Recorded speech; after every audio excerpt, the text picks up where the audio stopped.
Anyway, kamusta po? Maulan, biglang umulan ng pagpapala. Tama? Amen. Salamat Lord sa ulan kasi mainit na naman nung mga kung kailan yun nung mga nakaraang araw. Pero praise the Lord, merong kalamigan sa ating paligid ngayon. Bukod sa aircon. So ngayon, ang ating pag-uusapan, yan yung title dun sa, ano ba yun? Sa vlog, ano yun? Sa, kung ano man tawag doon, Lord set us free. So, ginaya ko lang. English, pero Tagalog yung ating mga verses. Tapos, kalayaan. So, dapat pang last month yan, di ba? Kasi, pag June, araw ng kalayaan, especially ng Pilipinas. Tama po, di ba? Pag August naman, anong meron sa August? Buwan ng wika. So, dapat Tagalog tayo. Malalim, matatas ang ating sa salita ng ating wika. Ano naman sa July? Sige nga. Kung alam niyo ang July. Sino nakakalaman anong meron sa July? Lalo na mga students. Ayan tayo bakasyon daw. Pero kung hindi bakasyon, ang pinagdiriwang ng mga, especially students, sabi nila ito daw ay, July is the month of nutrition. O, diba? Alam niyo po kung bakit nutrition? Kasi di ba every time naririnig nyo ang salitang nutrition, ano unang pumapasok sa isip nyo? Pagkain. Anong klaseng pagkain? Vegetable. Tama? Vegetable. Nutrition is equals to vegetable. Kaya po ang July is naging nutrition month. Gets nyo? Oh, siyempre hindi. Ano pong Tagalog ng vegetable? Gulay. Gulay. July. Oh. Praise the Lord talaga. Sa paunang joke na, talaga na, si Zion parang, hindi natawa doon. Sorry na. Joke lang. Anyway, yun. Ngayon alam nyo na kung bakit ang July ay Nutrition Month. Diba? Nutrition Month, vegetable, July. Okay. Malaya tayong mag-joke ngayong hapon. Lord, set us free. Sige. Sabi po, ngayong hapon, pag-aaralan natin kung ano ang kahalagahan ng truth. Kung bakit ito nagsiset free sa ating lahat, di ba? Merong isang kwento, sabi niya, meron siya nakitang dating schoolmate, nakita niya sa palengke. Tapos, kunyari, pangalanan na lang nating Marites. Sabi niya, uy, si Marites yun di naglakad sila, magkasalubong na ganyan. Uy, Marites! Ganun. Hindi pinansin. Kung halimbawa, ako yun, hindi ako pinansin ni Marites. Dahil kakaiba ako mag-isip. So naisip ko, grabe naman tong si Marites. Tapos hanggang hinabol ko ng tingin, sumakay sa e-bike niya. Sabi ko, grabe naman tong si Marites, nagkaroon lang ng e-bike. Hindi na namamansin, grabe ka snap. Samantalang ng mga panahong kaklase ko to. Nagkaklase kami sa isang subject, nangopya pa sa akin. Grabe na lang. So ano po ang moral of the story? Na ginawa ko lang. So, ang moral of the story is, kapag ang isang tao is merong right thinking, it will also always result sa right emotions, di ba? At kapag merong right emotions, lagi tayo nagkakaroon ng right decision. At kapag laging merong tamang pagdidesisyon, laging nagkakaroon ng tamang behavior. Tama po ba? Tama. So, anong connection yan sa truth? Malalaman natin ngayon. Sige. Yan, sabi sa Matthew, medyo malaki Matthew 3, Tagalog, pero English yan. Yun nahirapan akong ganyan. Kung ano man yan. Matthew 3, 16-17. Pwede natin pakibasa. 1, 2, 3, go!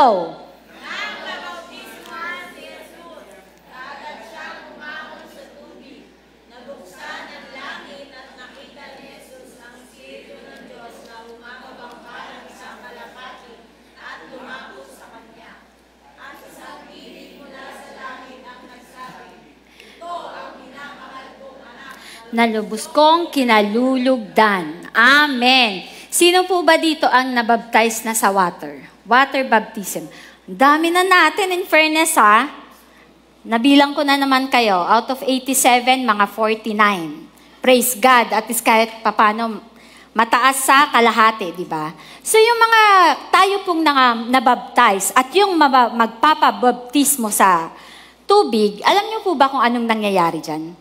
Yan yung sa Matthew 3:16 na gaya ni Jesus Christ, siya ay nagpabaptize, kaya tayo rin ay nagpapabaptismo sa tubig. At every time po, tayo nagpapabaptize sa tubig, may 3 bagay na nangyayari. Unang-una, pinagsisigawan natin sa buong mundo na, hoy, kaisa na ako ng Panginoon. I belong to His kingdom. Iisa na tayo sa Kanya. Pangalawa po, every time na nababaptize tayo, tuwing ilulubog tayo, kasi yung sa mga ibang sekta, yung ginaganon lang, tsaka ginaganon lang di ba? Dumadapo lang dito. Pero po tayong mga born again, as in nilulublob, as in buong katawan.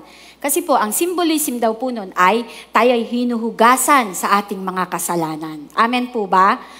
At kapag tayo ay tinayo na, ibig sabihin po nun ay, meron na tayong bagong buhay. Amen? Hindi po kayo naniniwala? Sige, basahin natin. Romans 6:3-4. Sabi dyan, hindi ba ninyo alam na tayong lahat na nabautismuhan kay Kristo Jesus ay nabautismuhan sa Kanyang kamatayan? Sa makatwid, tayo'y namatay na at nalibing na kasama niya sa pamamagitan ng bautismo, upang kung paanong bunuhay muli si Kristo sa pamamagitan ng dakilang kapangyarihan ng Ama, tayo rin ay magkakaroon ng panibagong buhay. Amen! So ngayon po ay nag-aaral tayo ng katotohanan, kaya dapat lahat ng sasabihin natin ay merong proof. So yan po, 3 bagay na nangyari, yan yung proof na yon.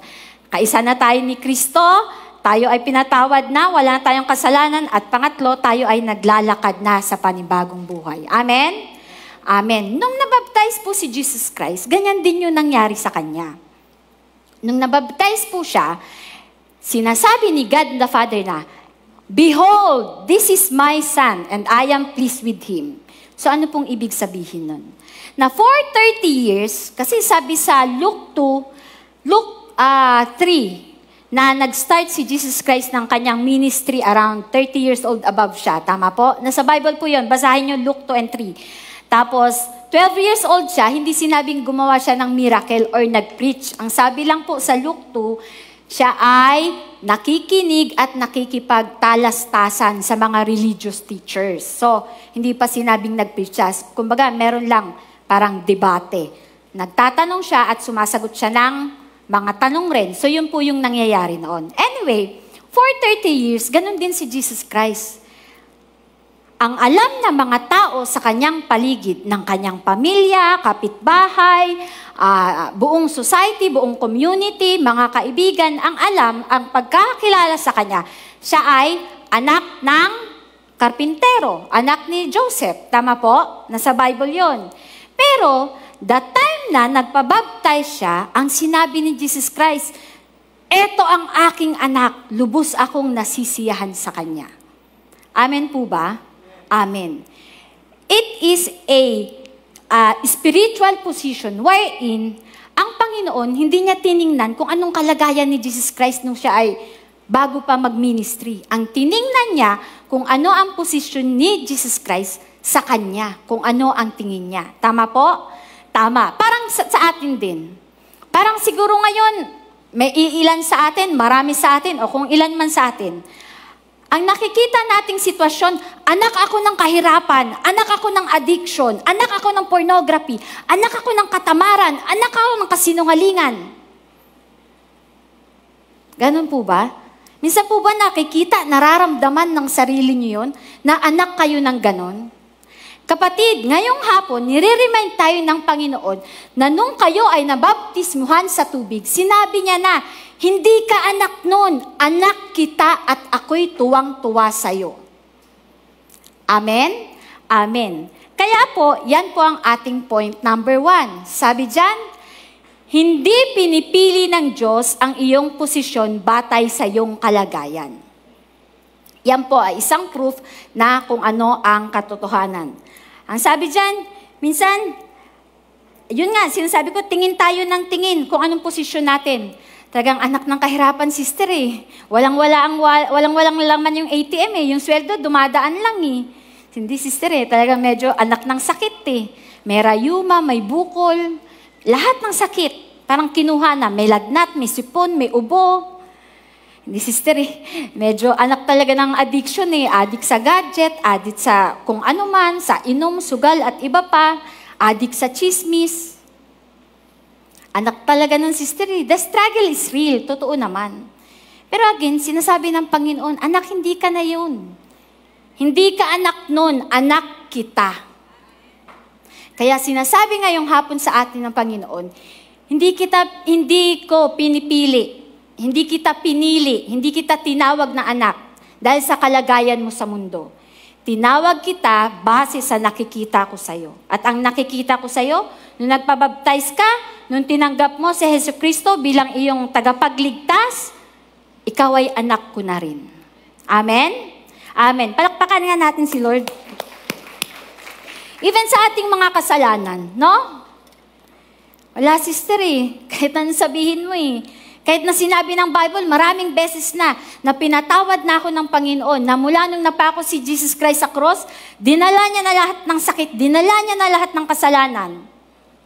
Yun talaga Pero nagagawa ko pa rin magsinungaling sister Medyo nangungupit pa rin, medyo may katamaran pa rin, ang dami pa rin disobedience. Kapatid, ang sabi ng Panginoon, hindi ko kita tinitingnan dun. Ang nakikita ko sa iyo, ang Panginoong Jesus. Ang aking anak na si Jesus. Yun ang posisyon mo. Nakatago ka na kay Jesus Christ. Amen? Amen. Ano pang sabi? Kung paano pinipili ni Lord? Kung ano ang proof na hindi batay sa posisyon, ay hindi batay sa kalagayan, kundi batay sa posisyon kung bakit tayo ay tinawag niyang anak. Ano pa? Sabi sa Exodus 12:5, kailangang lalaki ang tupa o ang kambing, 1 taong gulang, walang kapintasan. Sabi naman sa Leviticus 4:32, kung ang handog para sa kasalanan ay 1 tupa, kailangan babaeng walang kapintasan. So ano pong sinasabi ng mga verses na yan? Na noong unang panahon, Old Testament, every time, marami silang tinatawag kung nagbabasa po kayo ng Bible, ang daming klase ng offering, tama? Peace offering, burnt offering, sin offering, lahat ng klase ng offering nandun na.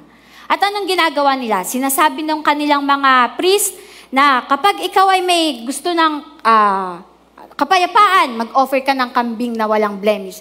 Kapag gusto mo naman ng may ginawa kang kasalanan, mag-offer ka ng tupa na without blemish. Tapos ang ginagawa ng mga pari na yon, ang tinitingnan nila, ang ini-inspect nila is yung inalay na tupa. Tama? Yun ang tinitingin nila. Hindi nila tinitingnan kung sino yung nagdala. Amen? So same thing sa ginawa ni Jesus Christ sa atin sa krus ng Kalbaryo. Sa ginawa niya sa krus ng Kalbaryo. Ang ini-inspect ni God the Father ang inyong alay. Hindi niya in-inspect kung sino ang nagdala. Kapatid, ano bang dala nyo ngayon? Anong offering ang dala nyo ngayong hapong ito? Is it with blemish? Is it without blemish? Ang tanging tinatanggap lang ng ating Ama sa Langit ay ang alay na walang blemish. Ang alay na perfect. And who is that? Jesus Christ. At sabi niya, si Jesus Christ, ang salita ay iisa. Pati ang Ama sa Langit, ang Holy Spirit, sila ay iisa. Kung ano ang inaalay nung panahong yon, sa New Testament, si Jesus Christ na yun. Wala na nag-alay ng kambing, ng tupa, ng aso, at kung ano-ano pa. Ang inalay na lang ay si Jesus Christ. Ang tanging taong walang kapintasan. Amen? Amen. Ano pa? Nung panahon din ng Old Testament, bago mag-Passover, ano nangyari doon? Sinabi ni Yahweh sa mga Israelites, sabi niya, last na kaparusahan para kay Pharaoh, di ba? Alam niyo yung 12 plagues. Ang pinakahuli nun, mamamatay yung mga panganay na anak, tama? Sabi ni Yahweh sa mga Israelites, through Moses ba yun? Sabi niya, sabihin mo sa mga Israelites, magkatay sila ng tupa, batang tupa, yung without blemish. Tapos, yung dugo na yon ilagay sa doorpost. Para kapag dumaan yung angel of death, si kamatayan, pag nakita na merong dugo, merong alay na tupa dun sa bahay na yon, hindi na mamamatay yung panganay na lalaki. So, nangyari. Lahat ng merong red blood sa doorpost, walang namatay. Yung mga walang blood sa doorpost, mga namatay. Amen? Another proof na ang Panginoong Jesus ang tinitingnan ni Lord. Na kahit anong bigat pa ng kasalanan na meron tayo, ang lagi niyang tinitingnan yung ginawa ng kanyang anak doon sa krus ng Kalbaryo. Lagi niyang tinitingnan yung alay, hindi yung nag-aalay. God doesn't care kung lalaki ka, babae ka, tomboy ka, bakla ka. Kung sugarol ka o hindi. Kung sinner ka o saint ka. He doesn't care. Ang titingnan niya kung ano ang inaalay mo sa Kanya, kung ano ang nasa puso mo. Kung tinanggap mo ba nung sinabi ng Panginoon na kapag tinanggap mo ako sa buhay mo bilang iyong tagapagligtas, ikaw ay maliligtas. Yun lang ang sinabi niya. He doesn't care kung anong kalagayan mo sa buhay. He is always looking for that sacrifice. He is always looking for that offering. At yun ay ang kanyang anak na si Jesucristo. Amen? Kaya sabi ni Lord, ang katotohanan, ang dami niyong naiisip. Isa lang ang katotohanan. Hindi ko tinitingnan ang inyong kalagayan. Ang tinitingnan ko kung ano ang posisyon nyo sa aking anak, sa aking kaharian. Amen? Amen. Yan ang unang katotohanan. Number 2. Number 2, hanggang 88 lang po tayo. Mabilis lang. Sabi, ang banal na espiritu ay kumikilos ayon sa inyong pananampalataya.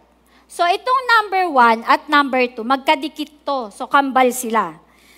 Sige, basahin natin. Sabi sa, pakibasa po, Galatians 3:2. 1 to 3, go.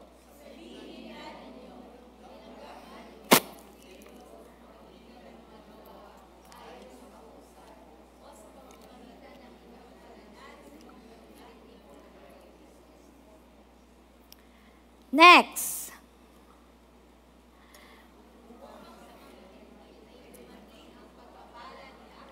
Kay Kristo Jesus upang matanggap natin ang pangako ng Espiritu sa pamamagitan ng pananampalataya.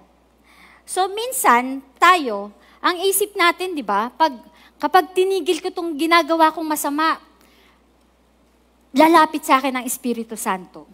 Kapag tinigil ko itong addiction na to, alam ko, magugustuhan niya na ako. Basta pag tinigil ko itong bad habits na meron ako, lahat ng hindi ginagawa kong tama, alam ko, lalapit at lalapit siya. Kapatid, kailangan nating maintindihan na kung anuman ang ginagawa natin hanggang ngayon na hindi tama, o hindi ka nais-nais sa mata ng Panginoon, ay hindi natin kayang pagtagumpayan yan, unless with the power and the grace of the Holy Spirit. Unless merong presence ng Panginoon sa inyong buhay.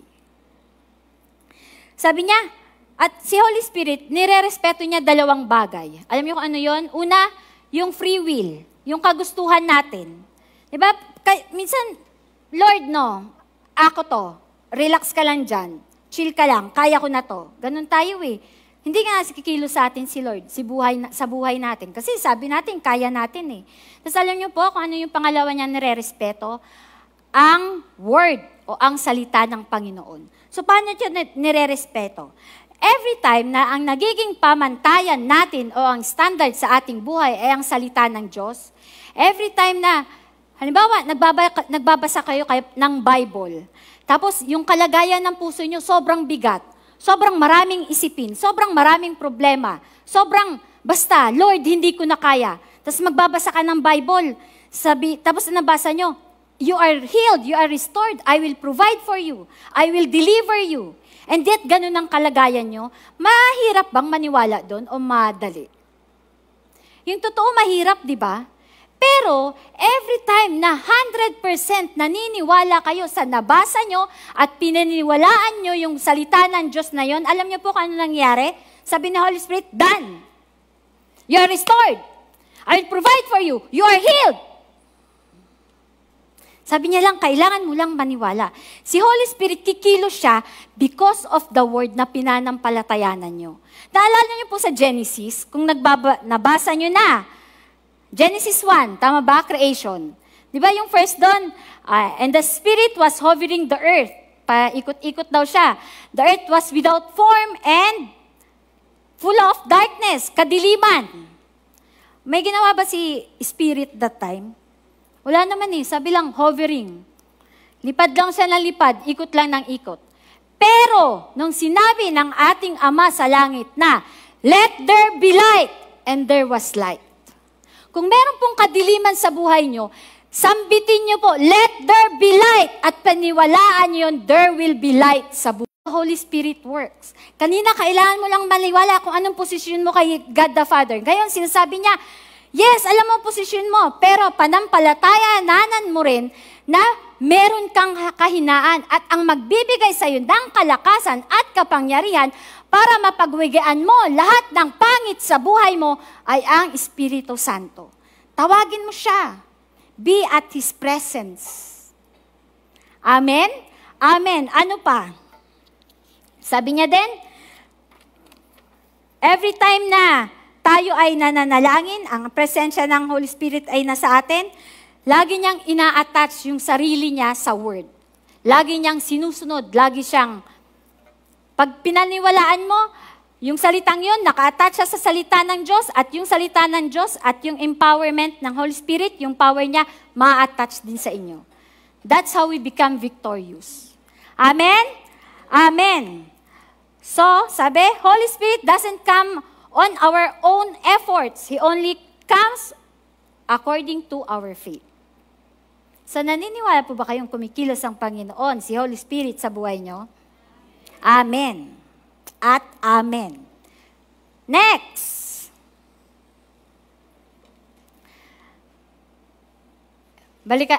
Na-remind lang ako. Balikan natin si Genesis, si Let There Be Light. Balik tayo sa creation. Sabi ni Holy Spirit, balik daw tayo sa creation.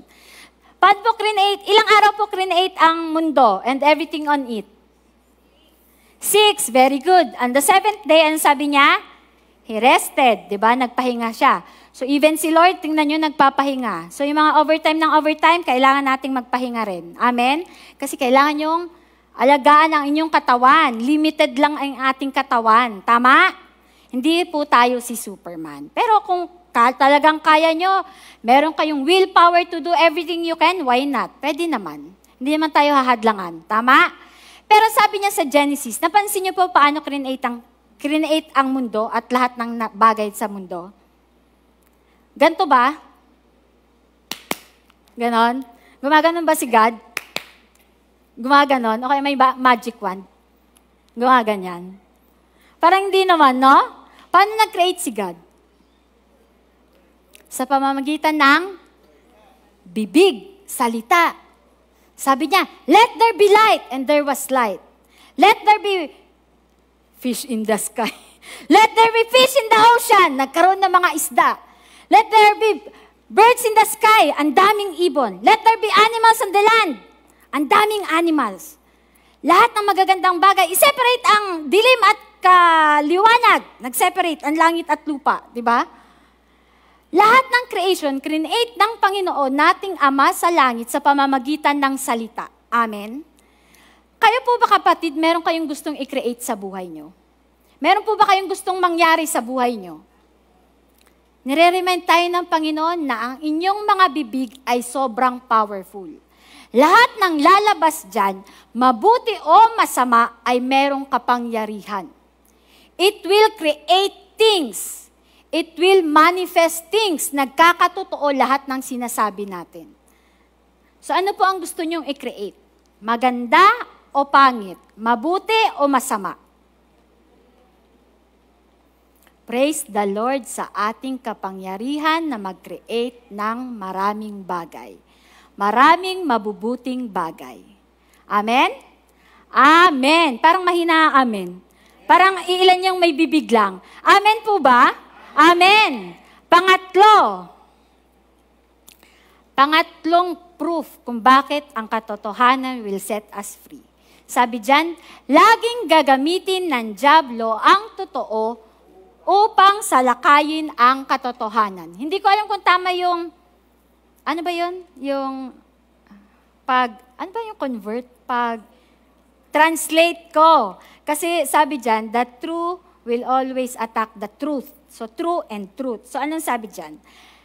Yan ang sabi. Sabi sa Matthew 4:4, ngunit sumagot si Jesus, nasusulat, hindi lamang sa tinapay nabubuhay ang tao, kundi sa bawat salitang nagmumula sa bibig ng Diyos. Amen. So, ang context po ng Bible verse na ito is that si Jesus Christ, napunta siya sa wilderness, tama? So, doon, nag-fasting siya for 40 days and 40 nights. Sino po ba nagpa-fasting dito? Praise the Lord! Ako lang, 2, 3, 4, 5. Ang dami na nating magpa-fasting. At ano po ba, kung hindi nyo lang po nalalaman, ang unang-unang kaaway ng fasting ay,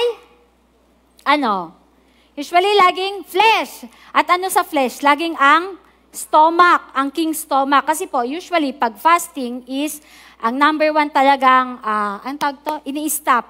Tama ba yung word ko? Ini-stop is pagkain. Although, lahat naman po pwede. Pwede kayo mag-fasting sa TV, sa gadget, or whatever na nilagay ni Lord sa puso nyo. Pero, majority po, ang ginagawa pag fasting is stomach. So, bakit stomach? Kasi every time na busog tayo, parang, kain tayo ng kain, ang pinifeel natin is yung katawan natin, si king stomach, tama?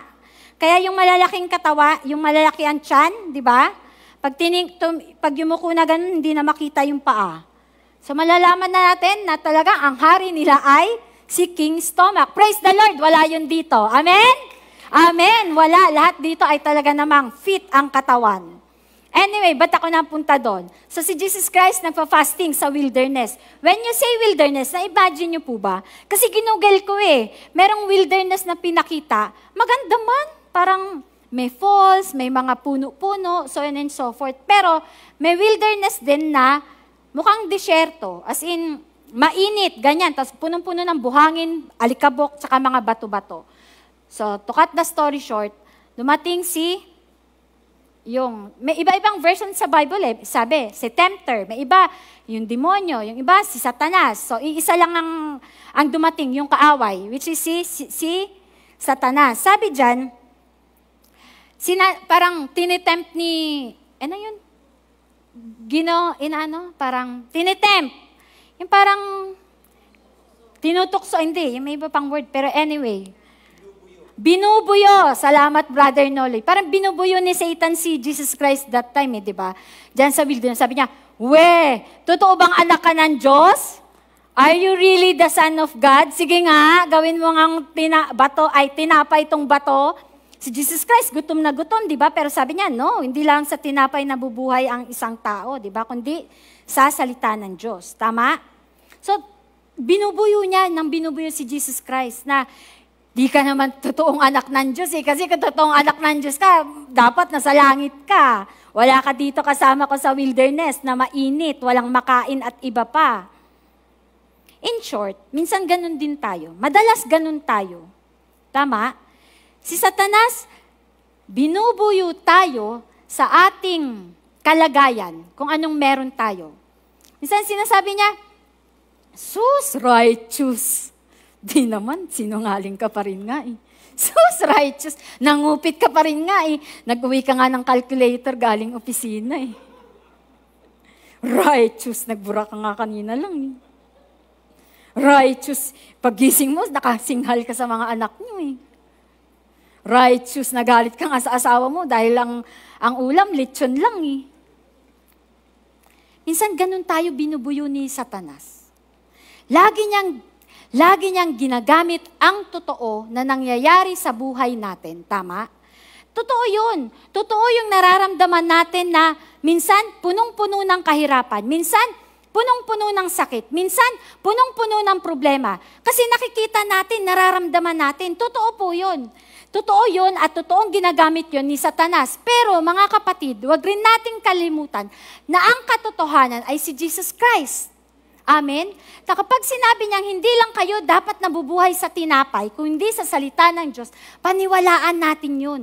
At sinabi niya, nung nabaptize tayo, anak na kita, nung tinanggap mo ako, anak na kita, ama mo ako. Ako ang may-ari ng lahat ng nakikita mo kahit hindi mo nakikita. Yung hangin, akin din yan. At dahil anak kita, kaya kong ibigay sa'yo yan. Lahat ng pangangailangan mo, anong kailangan mo ngayon? Kagalingan? Deliverance sa kung anumang adiksyon? Trabaho? Maging mabait yung boss mo sa'yo? Lahat kaya kong ibigay. Huwag mong tingnan, huwag mong pakinggan si Satan. Si Satan. Isa pang revelasyon dyan. Sino yung nagsasalita? Si Satan. Sino si Satan sa tingin nyo? Tingnan niyo yung katabi nyo. Hindi yan. Amen? Hindi yan. Sino si Satan? Sabi dyan, pakibasa po, para mapapakilala ko sa inyo kung sino si Satanas. Basahin nyo, intindihin natin. 1, 2, 3, go.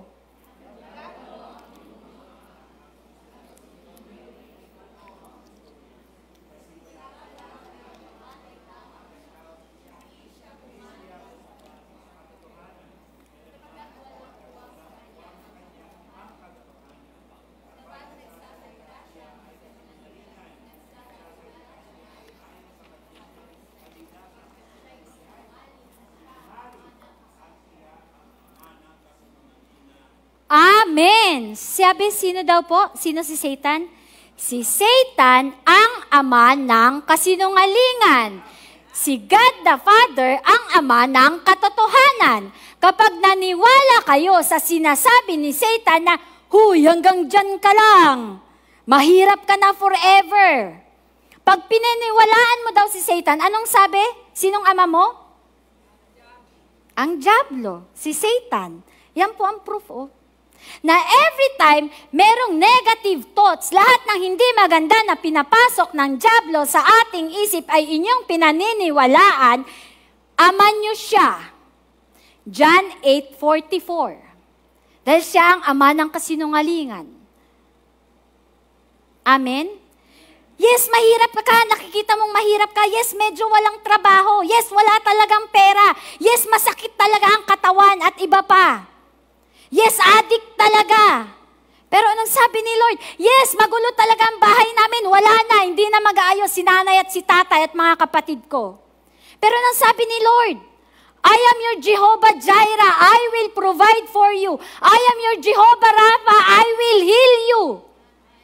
I am your Jehovah Nisi. I am victorious in you. Ako ang katagumpayan mo. I am Jehovah Shalom. I am your peace.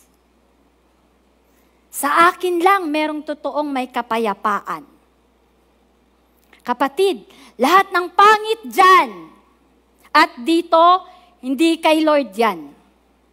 At kapag kayo ay naniwala sa pangit dyan at pangit dito, again, sinong tatay nyo? Praise the Lord, hindi yan ang tatay natin. Ang tatay natin ay yung katotohanan. At sino yon? Si Jesus Christ, si God the Father. Amen? At Amen. Pero, next, and to my last point. Ay, eto pa pala. Sabi dyan sa 2 Corinthians 10:4. We use God's mighty weapons, not worldly weapons, to knock down the strongholds of human reasoning and to destroy false arguments. So, in English ko kasi sa Tagalog, parang medyo mahirap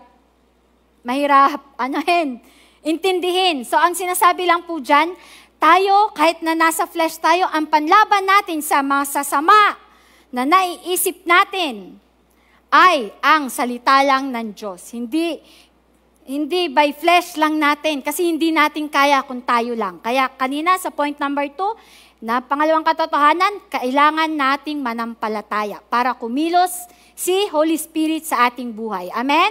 Amen. So ang panlaban daw po sa negative thoughts na yan ay word, which comes to my last point. Ang sabi dyan, ang katotohanan ang magpapalaya sa'yo.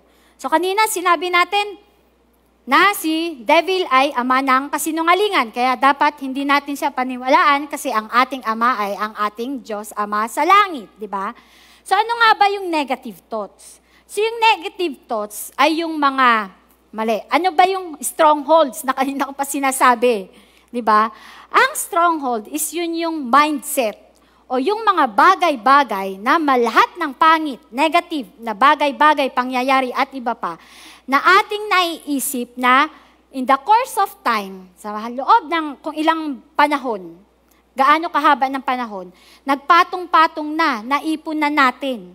Kumbaga, ginawa nating alkansya yung isip natin, itong ulo natin, tas hulog tayo ng hulog ng lahat ng hindi maganda. So that is negative thoughts, mindset, or stronghold. Tama? Pero, sister, sabi ka ng sabi, merong negative thoughts dito, merong stronghold dito. Totoo po yun.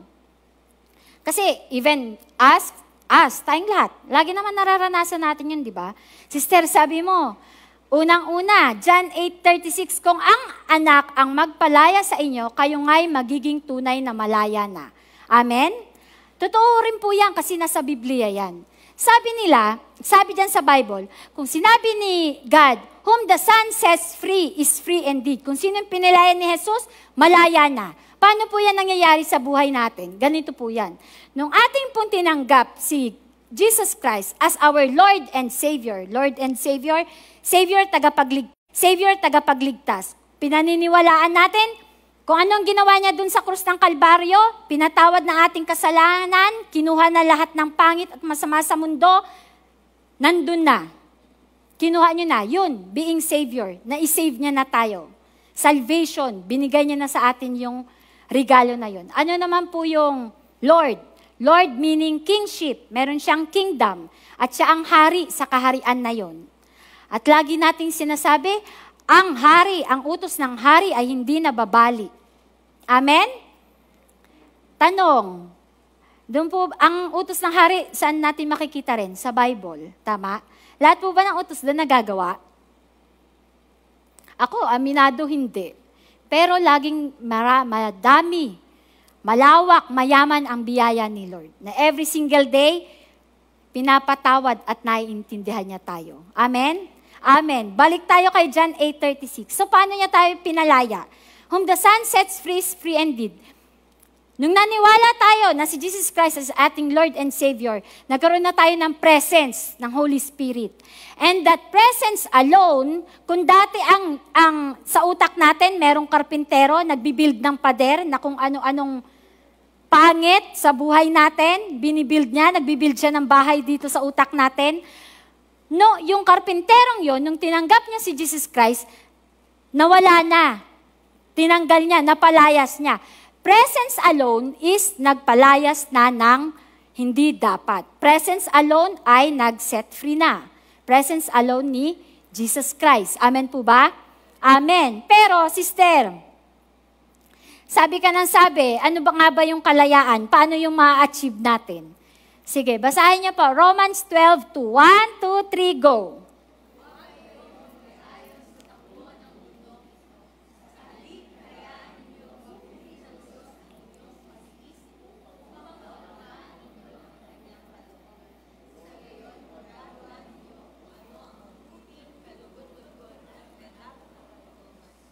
Amen. Sabi diyan, babaguhin ng Diyos ang inyong pag-iisip para upang maunawaan ninyo ang kanyang kalooban. Renewing of the mind. Kanina, sabi ko, John 8:36, nung tinanggap si Jesus Christ, napalayas na yung demonyo. O kung sino mang hindi dapat sa buhay natin. Tama? Whom the Son sets free is free indeed. Pero, yung pader o yung bahay na ginawa ng demonyong karpinterong yon sa buhay natin, hindi niya naman dinala eh. Tama?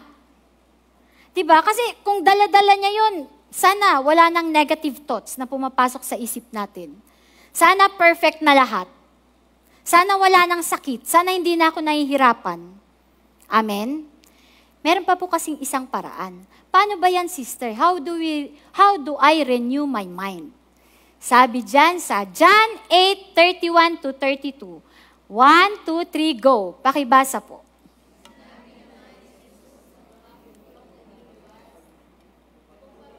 Kayong susunod sa aking turo, kayo nga'y tunay na alagad ko. Makikilala nyo ang katotohanan at ang katotohanan ang magpapalaya sa inyo. So para po pala, ma-renew ang ating mind ay dalawang bagay. Una, tanggapin natin ang ating Panginoong Jesus bilang ating tagapagligtas and Savior. Tama? Pangalawa, sabi, renew your mind. Paano po yon? Sabi, kung patuloy kayong susunod sa aking turo o sa aking salita, kayo nga'y tunay na alagad ko. Makikilala nyo ang katotohanan at ang katotohanan ay mangyayari sa inyo. Ibig sabihin yan, dapat ino-obey natin ang salita ng Diyos. Alam nyo po, the way I see it, parang ganito yan. Lahat kayo may banyo sa bahay. Lahat ng banyo nyo may sabon. Parang walang sabon na. So, sino pong walang sabon na lang? So, lahat may sabon kasi hindi kayo nagtaas ng kamay, di ba? Yung sabon po, dun sa CR nyo, nananatiling sabon kung hindi nyo to gagamitin. Tama? So, every time po, maliligo kayo at gagamitin nyo yung sabon, once na ginamit nyo, saka lang kayo maglilinis. Malilinis ang katawan nyo. Tama po? Same thing with the Bible. Sino pong may Bible sa bahay? Kung ang Bible po sa bahay nyo or dyan sa cellphone nyo ay nananatiling Bible, wala pong power yan. Ang kailangan po nating gawin para masunod natin yung turo at salita ng Panginoon ay, unang-una, buklatin ang Bible. I-open ang Bible app sa phone. Pangalawa, basahin, intindihin, i-meditate, i-memorize, i-practice, and live with it. Live on it. That's how we renew our mind. Sa pamamagitan ng kanyang salita. Sa pamamagitan ng kanyang salita na ating binabasa at minemeditate at sinasabuhay, marirenew ang ating mind. Unti-unti, yung brick, yung pader, yung bahay na nilagay dito ng Diablo, unti-unti nagigiba. Wala na siya, wala na ulit magbubuo dahil tinanggap niyo na si Jesus Christ. This time naman, gusto niyang magiba yung stronghold na meron sa isip natin. How do we do it? Sabi niya, read my word. Basahin po natin, i-meditate at i-practice lahat ng nababasa natin sa Biblia. Amen? That's how we renew our mind and that's how we became free. Amen? Amen. So for my last point po, last point na ngayon, balik na naman tayo kay Genesis. Binabalik kasi ako ni Lord sa Genesis eh. Balik tayo sa creation. Creation, Genesis, thank you Lord. Sabi niya kay Adam, diba, nandito kasi sorry. Sabi niya kay Adam, sabi niya, take dominion sa lahat ng aking create. Yung mga, lahat ng animals, lahat ng kung ano man. Pagharian mo, ikaw ang may authority over that one. Amen? So tayo pong mga tao, sinasabi, ang mensahe sa atin ng Panginoon ngayon is that, hindi kita pinalaya para lang makalaya. Pinalaya kita dahil gusto kong mag-take dominion ka, maghari ka sa kalagayan mo sa buhay. Binigyan na kita ng kapangyarihan. Binigyan na kita ng anointing. Lahat ng instructions ko kung paano ka magwagi sa dapat mong pagwagian, nasa aking salita. Bubuksan mo lang, aaralin mo, isa sa buhay mo. Araw-araw. Hindi kita pinalaya para lang lumaya at magsayaw-sayaw. Pinalaya kita to take dominion of whatever is mine. Ano po ba nga hindi dapat na nasa buhay nyo? Lahat ng kanina ko pa binabanggit. Lahat ng problema, lahat ng kabigatan, lahat ng sakit, lahat ng kasalanan. Take dominion of your life. Kasi in-empower ka na ng Panginoon. Hindi ka lang malaya na, makapangyarihan ka pa. Kasi ako ang iyong Ama. Amen po ba? Amen at amen. Whom the Son sets free and is free indeed. And the knowledge of truth sets us free. The truth will always set us free. Kaya bakbakin natin lahat ng stronghold na nandito. Paano daw po? Read your Bible and believe it. Amen? Amen at amen.